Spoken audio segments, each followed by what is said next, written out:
Hi everyone!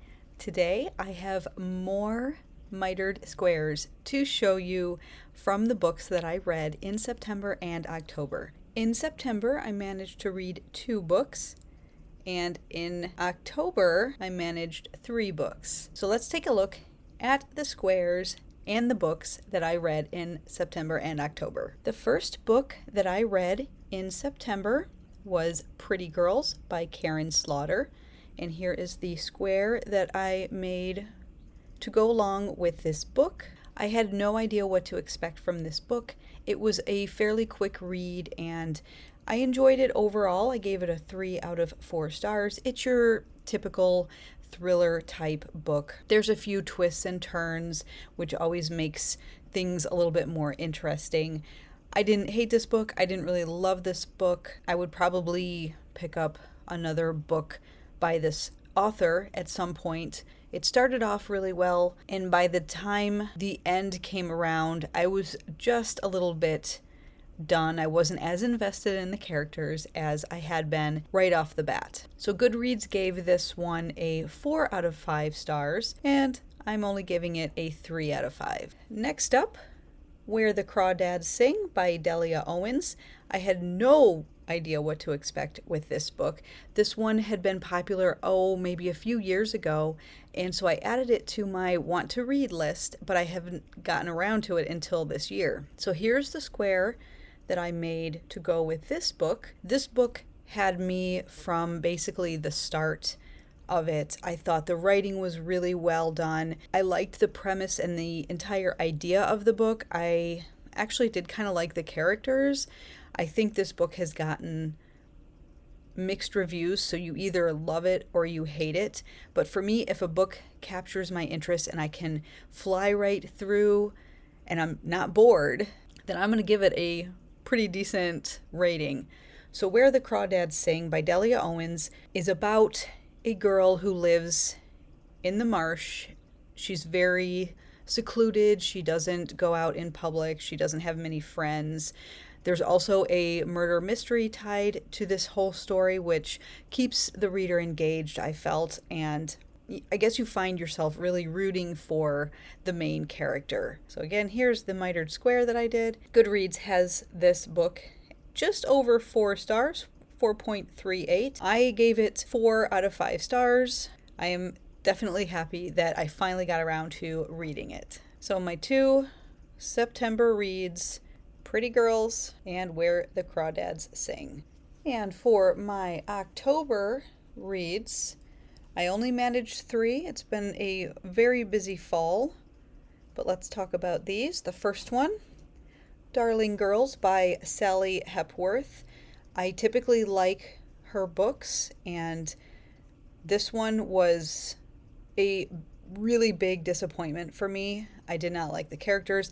I listened to this one on an audio version of the book. Maybe that was the problem.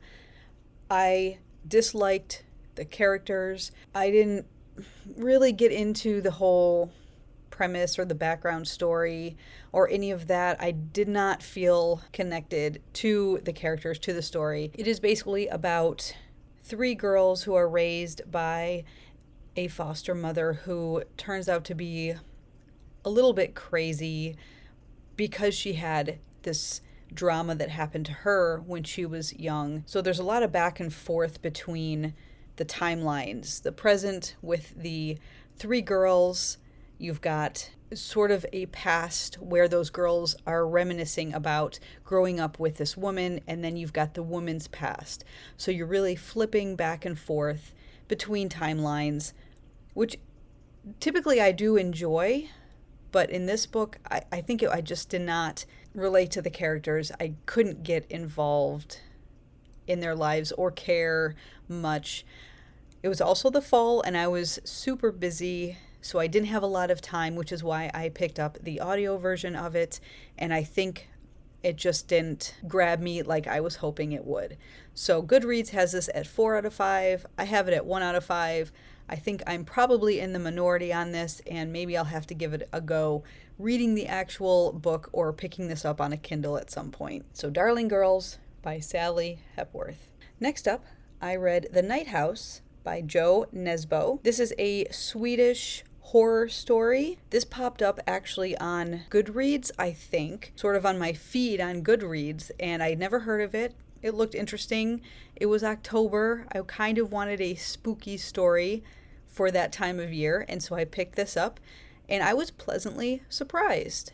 The writing was good. The premise is way out there. It's crazy. It's sort of Stephen King-ish, sort of with the fantasy portion of it. But again, the writing is good. I like the characters. I could kind of see something like this happening, but there are definitely horror fantasy elements that probably would not occur. So this starts out as the main character, Richard, is living with his aunt and uncle after his parents are killed.